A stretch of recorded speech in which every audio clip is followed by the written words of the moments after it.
Assalamualaikum warahmatullahi wabarakatuh. Perkenalkan, saya Leni Latifatul Hidayati, mahasiswa program studi akuntansi Fakultas Ekonomi dan Bisnis Universitas PGRI Madiun. Di sini saya akan menjelaskan mengenai akuntansi syariah, baik itu perbedaannya dengan akuntansi konvensional maupun perkembangan akuntansi syariah itu sendiri di Indonesia. Akuntansi syariah.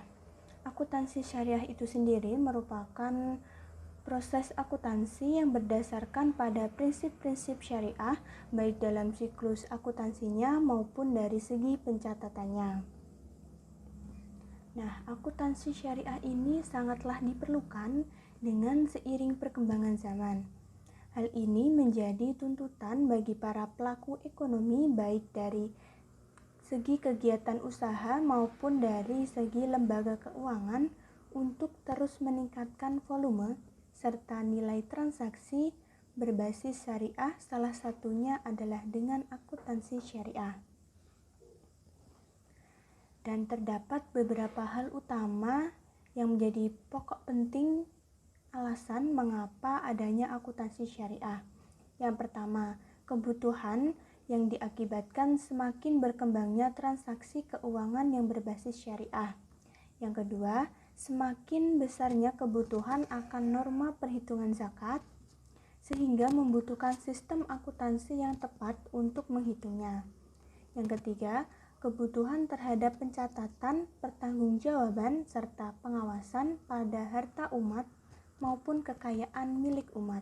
Dan perbedaan akuntansi syariah dengan akuntansi konvensional terdapat beberapa hal. Yang pertama, dari segi landasan dan juga prinsip.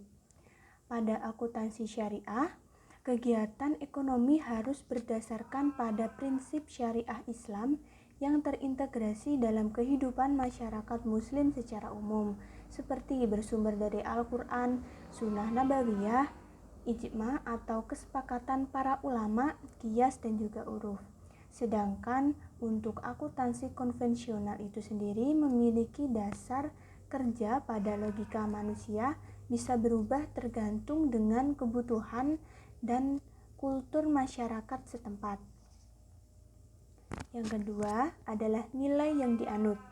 Dari sisi lain, akuntansi syariah sangatlah erat dengan nilai keadilan, kebenaran, dan pertanggungjawaban.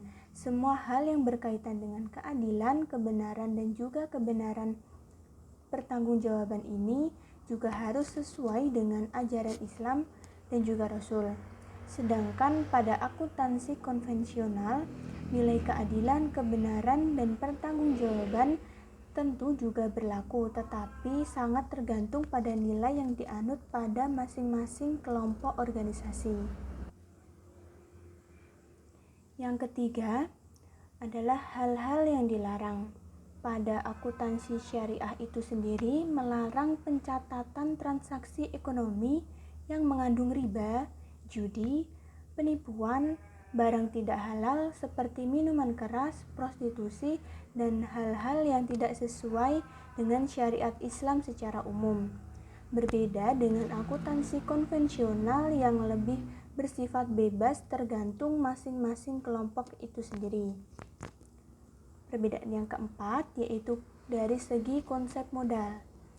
Nah, secara akuntansi konvensional, konsep modal itu sendiri terbagi menjadi dua atau dikenal menjadi dua bagian. Yang pertama adalah modal tetap atau aktiva tetap dan modal beredar atau aktiva lancar. Berbeda halnya dengan akuntansi syariah, di mana modal pokok dibagi dalam dua hal, yaitu uang atau cash dan harta atau stok. Modal berupa barang sendiri dibedakan menjadi dua, yaitu barang milik dan juga barang dagang. Yang kelima adalah prinsip laba.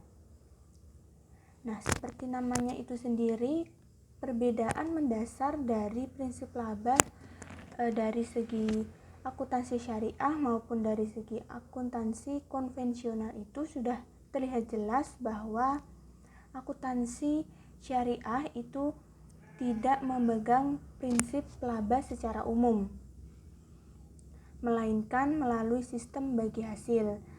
Nah, berbeda dengan akuntansi konvensional di mana prinsip laba menjadi hal utama atau tujuan utama organisasi itu sendiri yang diterapkan pada sistem perbankannya.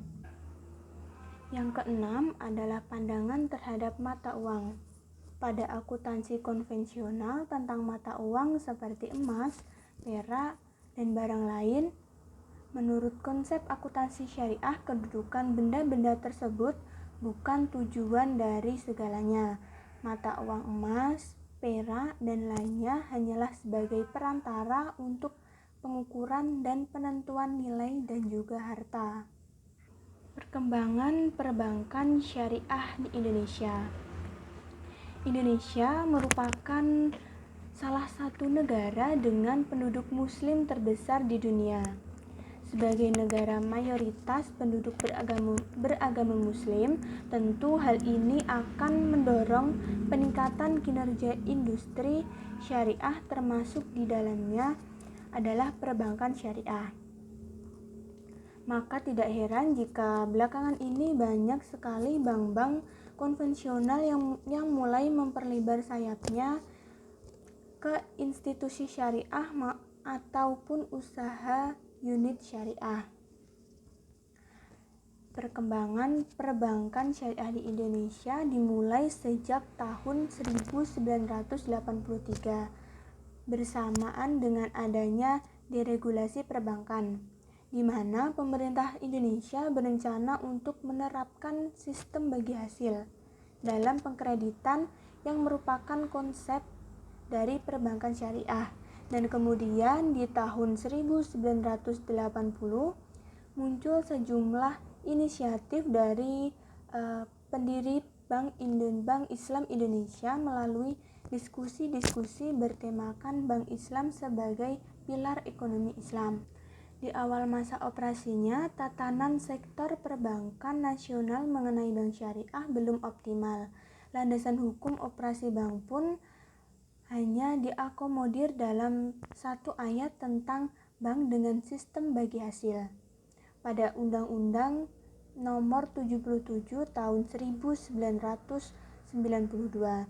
Barulah pada tahun 1998 pemerintah dan juga DPR melakukan penyempurnaan undang-undang tersebut menjadi Undang-Undang Nomor 10 Tahun 1998 yang secara tegas menjelaskan sistem dalam perbankan di Indonesia, yaitu sistem perbankan konvensional dan syariah.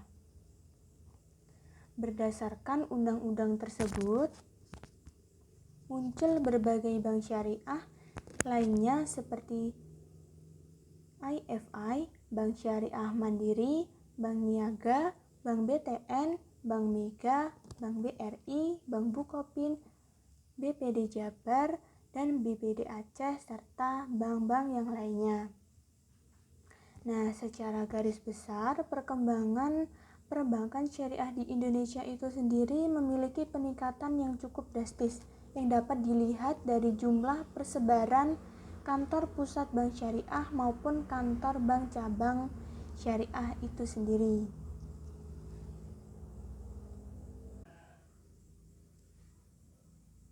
Terima kasih. Wassalamualaikum warahmatullahi wabarakatuh.